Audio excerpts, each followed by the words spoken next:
হঠাৎ করে ট্রাম্প বিরোধী বিএনপি যুক্তরাষ্ট্রের সঙ্গে কোনো বৈরতা চায় না, সব সময় যুক্তরাষ্ট্রের সঙ্গে সুসম্পর্ক বজায় রাখার চেষ্টা করেছে।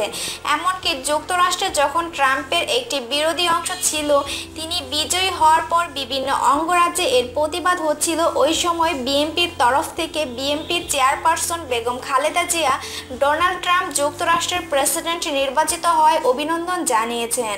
হঠাৎ করে বিএনপির সুর যেন বদলে গেল, তারা ট্রাম্পের বিরোধী ভূমিকায় অংশ নিয়েছে। সেই সঙ্গে প্রধানমন্ত্রী কেন ট্রাম্পের সঙ্গে দেখা করেছেন ও তিনি যে সম্মেলনে যোগ দিয়েছেন সেখানে বাংলাদেশ যোগ দিয়েছে, এ নিয়ে সমালোচনা করছে। বিএনপির মহাসচিব মির্জা ফখরুল ইসলাম আলমগীর এক অনুষ্ঠানে বলেছেন, সৌদি আরবের সম্মেলনে যুক্তরাষ্ট্রের প্রেসিডেন্ট ডোনাল্ড ট্রাম্পের সঙ্গে প্রধানমন্ত্রী শেখ হাসিনা যোগ দেওয়ায় বাংলাদেশের জন্য দুর্ভাগ্যের।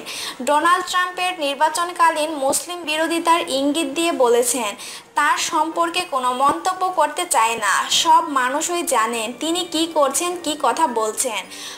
ফখরুল বলেছেন, আজকে আমাদের দুর্ভাগ্য, সেখানে আজকেই এই ট্রাম্প আজকের প্রায় সভাপতিত্ব করছে বলা যায়।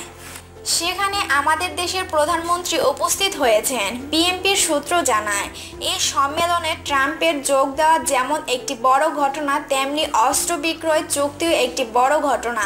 তারা মনে করছে ট্রাম্প সম্মেলনে কেবল যোগ দিয়েছেন এমন নয়, তিনি যোগ দেওয়ার পাশাপাশি সৌদি আরবের সঙ্গে সমরাস্ত্র বিক্রয় বড় চুক্তিও করেছেন।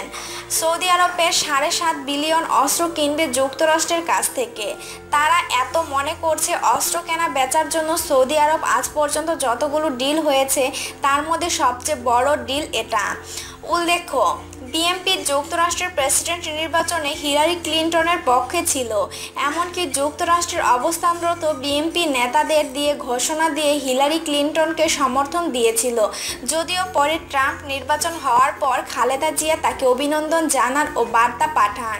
এখন হঠাৎ করে বিএনপি ট্রাম্পের সমালোচনা করছে। বিষয়টি নিয়ে সরকারও নতুন করে হিসাব নিকাশ করে দেখছে এর পেছনে অন্য কোনো কারণ আছে কিনা।